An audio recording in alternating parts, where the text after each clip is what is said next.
Hello everyone, welcome in law school judiciary education institution.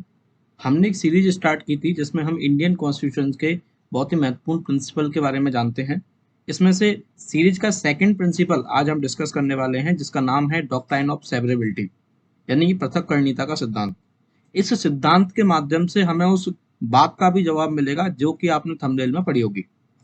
जो law Indian constitution के part 3 यानी कि fundamental right से अगेंस्ट में होते हैं, तो उस लॉ को पूरा वॉइड किया जाता है या उस पर्टिकुलर पार्ट को वॉइड किया जाता है जो इनकंसिस्टेंट है। तो इस बात के जवाब के लिए वीडियो को एंड तक जरूर देखें, और आप चैनल पर पहली बार आए हैं तो चैनल को सब्सक्राइब जरूर कर लीजिए। तो चलिए हम स्टार्ट करते हैं आज के इस प्रिंसिपल को।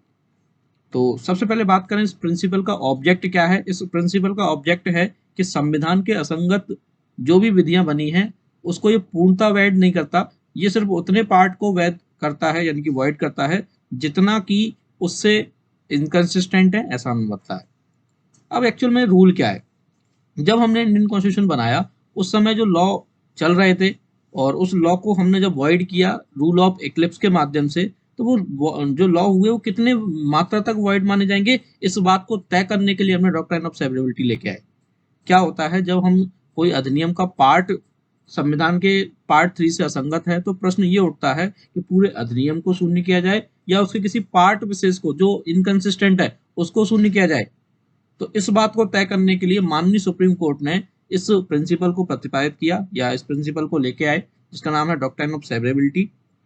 इसका रूल क्या है। इसका रूल ये है, यदि उस लॉ को जो कि हमने इंडियन कॉन्स्टिट्यूशन के पार्ट 3 के अगेंस्ट में उसके कुछ प्रोविजंस हैं, उन प्रोविजंस को हम हटा दें, तब भी उस एक्ट का उद्देश्य आज भी जीवित है, उद्देश्य का कोई प्रभाव नहीं पड़ रहा, तो उस कंडीशन में सिर्फ और सिर्फ उसके पार्ट विशेष को हम वॉइड करेंगे और बाकी लॉ एनफोर्समेंट में बना रहेगा, लागू रहेगा। ऐसा एक जनरल प्रिंसिपल है। लेकिन इसका जस्ट उल्टा देखा जाए, यदि जो प्रोविजन हमने हटाए वो हटाने से उस एक्ट का उद्देश्य ही समाप्त हो गया पूरा, जिस पर्पज से हमने लॉ बनाया था, तो उस कंडीशन में पूरा एक्ट ही वॉइड होगा, ऐसा हमें डॉक्ट्राइन ऑफ सेवरेबिलिटी बताता है। यानी कि सिंपल सी बात यह है कि दोनों को अलग अलग किया जा सकता है, पृथक पृथक किया जा सकता है, और पृथक करने पर एक दूसरे पर कोई डिपेंड नहीं है, एक दूसरे पर कोई प्रभाव नहीं पड़ता दोनों रूलों का।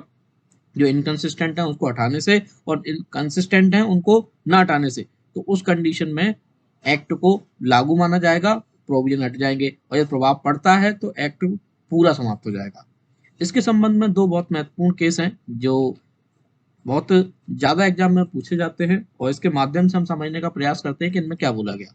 तो सबसे पहला केस है state of Bihar versus Kameshwar, जिसमें माननीय सुप्रीम कोर्ट ने निर्णय दिया था कि यदि असंगत भाग इस तरह से एक दूसरे से जुड़ा हुआ है कि दोनों को एक दूसरे से अलग नहीं कर सकते, तो उस कंडीशन में पूरा एक्ट ही वॉइड करना पड़ेगा, पूरा अधिनियम ही शून्य करना पड़ेगा। ऐसा इस केस में माननीय सुप्रीम कोर्ट ने बोला था। दूसरा केस आपको दिख रहा है, दूसरे केस में है बंबई राज्य वर्सेस FN बलसारा का, जिसमें भी माननीय सुप्रीम कोर्ट ने निर्णय दिया कि यदि असंगत भाग शेष भाग से अलग किया जा सकता है तो केवल असंगत भाग ही शून्य होगा, यानी कि इनकंसिस्टेंट पार्ट ही वॉइड होगा। बाकी जो पार्ट बचा हुआ है, बाकी जो शेष प्रोविजंस बचे हुए हैं, वो सारे प्रोविजन वैलिड माने जाएंगे और लागू रहेंगे। तो आज की वीडियो से हमें ये जानने को जरूर मिला होगा कि इनकंसिस्टेंट पार्ट यदि इंडियन कॉन्स्टिट्यूशन के पार्ट 3 से है कोई लॉ, तो उसका पूरा एक्ट वॉइड करने की आवश्यकता नहीं होती, सिर्फ जो पार्ट इनकंसिस्टेंट है वहां तक वॉइड करेंगे। लेकिन कंडीशन एक आती है, जब पूरा एक्ट पर प्रभाव पड़ता है उस प्रोविजन के हटने से, तो पूरा एक्ट वॉइड हो जाएगा। तो आपको वीडियो कैसी लगी। इस तरीके की और भी बातें जानने के लिए और भी इस तरीके के सीरीज को आगे देखने के लिए हमारे चैनल को सब्सक्राइब जरूर करें। और यदि आप जुडिशरी के एस्पिरेंट हैं, क्लासेस लेना चाहते हैं, तो हमारे नीचे दिए गए नंबर्स पर संपर्क कर सकते हैं और हमारी रेगुलर क्लासेस को ज्वाइन कर सकते हैं। तो मिलते हैं अगली वीडियो में, तब तक के लिए thank you so much, tata bye bye.